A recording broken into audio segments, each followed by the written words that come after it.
След реакторната сграда, паропроводите със свежа пара преминават в сградата, където е разположена парната турбина.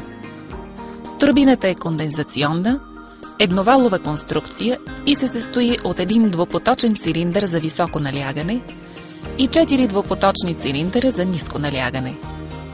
Във вътрешността на всеки цилиндър са инсталирани по 10 работни степени с лопатки. Свежата пара постъпва по 4 паропровода, преминавайки през стопорни и регулиращи клапани, цилиндъра за високо налягане.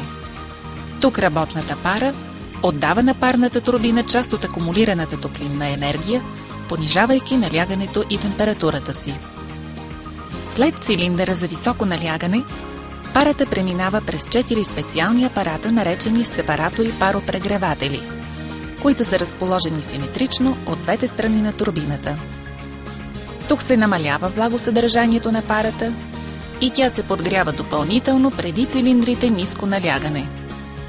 На пътя на парния поток преди цилиндрите ниско налягане са монтирани специални клапани, които осигуряват надежна защита на турбината при изключването й от работа, предпазвайки от недопустимо повишаване на оборотите, което може да възникне поради значителните парни обеми и наличието на влага в сепараторите паропрегреватели. В цилиндрите ниско налягане разполагаемата топлинна енергия на парния поток се преобразува в механична енергия, задвижвайки вала на турбината.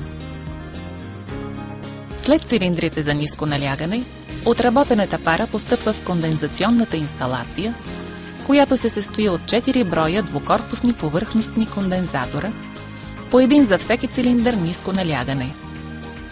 Кондензаторите са последователно свързани по контура на охлаждащата вода, като през всеки корпус на кондензатора преминават по 2 потока от нея. Това позволява работата на турбината при изключване на единия от тях.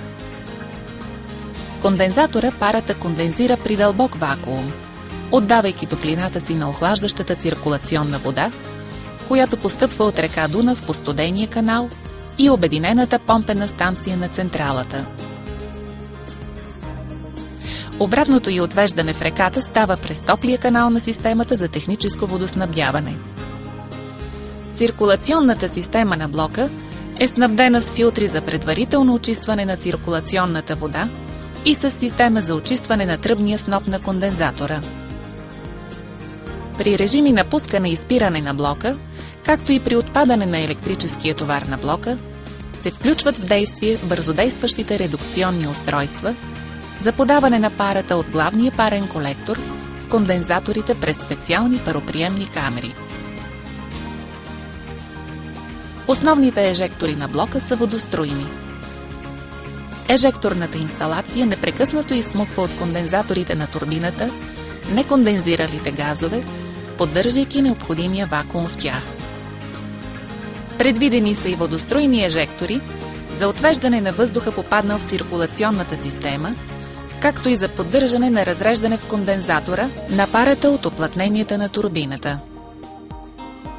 Кондензатът, който се образува при втечняването на парата, се изпомпва от кондензните помпи първа степен и се подава в кондензатора на парата от уплътненията на турбината, а след това към разположената непосредствено до турбинната зала обезсоляваща инсталация на блока. В нея кондензатът се очиства от разтворените в него соли и продуктите на корозия чрез филтруване. По такъв начин се поддържат нормираните показатели за качеството на водата на втори контур на блока. След обработката кондензатът се връща обратно в турбинната зала и постъпва в системата за регенеративно подгряване на кондензата, която включва 4 степени подгреватели ниско налягане, деаератор и 2 степени подгреватели високо налягане.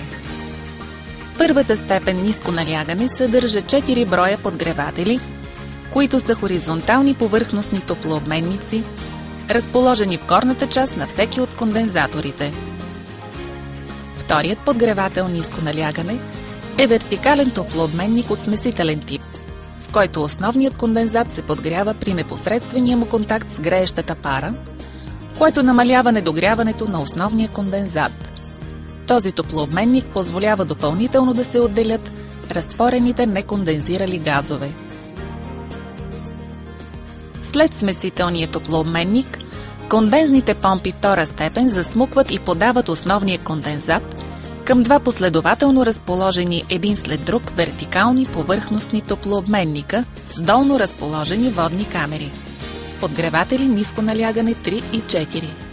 Тук основният кондензат се подгрява съгласно технологичните изисквания до необходимата температура, преди да постъпи в деаераторната инсталация. Деаераторът се състои от резервоар за вода и 4 вертикални колонки, в които се подава основният кондензат и греещата пара. Водата се подгрява до температурата на насищане при съответното налягане в деаератора, в резултат на което от нея се отделят разтворените корозионно-агресивни газове, които непрекъснато се отвеждат от деаератора. Предвижда се деаераторът да работи с пълзящи параметри в зависимост от мощността на блока. От деаераторния резервоар питателната вода постъпва към два турбопомпени агрегата, включващи задвижваща парна турбина, предвключена помпа и основна помпа.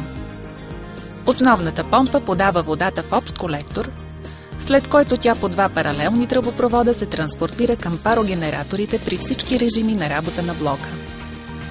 Във всяка тръбна линия са разположени последователно по два подгревателя високо налягане за подгряването на водата до необходимата температура.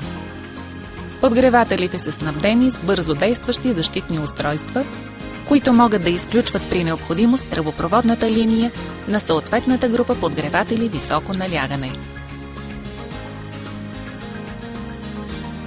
Подгряването на водата в регенеративната система на централата се извършва с пара, отвеждана от турбината. Налягането на парата в пароотнеманията, както и включването в основния цикъл на получения кондензат в подгревателите, е оптимизирано с цел постигане на изискванията за висока икономичност на блока. При номинални режими на работа на блока, колекторът за пара за собствени нужди и колекторът за пара за деаератора се захранват с пара от едно от пароотнеманията на турбината. При понижено натоварване, снабдяването на потребителите с пара от колектора за собствени нужди се извършва след влизане в действие на бързодействащата редукционна уредба. При тези режими, деаераторът получава пара от колектора за деаератора след включване в работа на предназначената за него бързодействаща редукционна уредба. След подгревателите високо налягане, питателната вода постъпва в колектора за изравняване на температурата й, след което тя се отправя към парогенераторите на реакторната инсталация за ново отвеждане на топлината, генерирана в първи контур. Тръбопроводите на питателната вода са 4, по един за всеки парогенератор. Трасето им следва това на паропроводите за свежата пара, преминавайки през помещенията, в които те са разположени. Парната турбина е свързана с генератора за променлив ток на блока чрез общ вал. В електрическия генератор механичната енергия на вала на турбината се преобразува в електрическа енергия на клемите на генератора. Генераторът е синхронен, трифазен, а магнитното поле на ротора му се създава от специален възбудител, разположен непосредствено до него. Генерираната електрическа енергия в генератора се отвежда през 3 шинопровода към повишаващите трансформатори на блока, разположени до турбинната зала.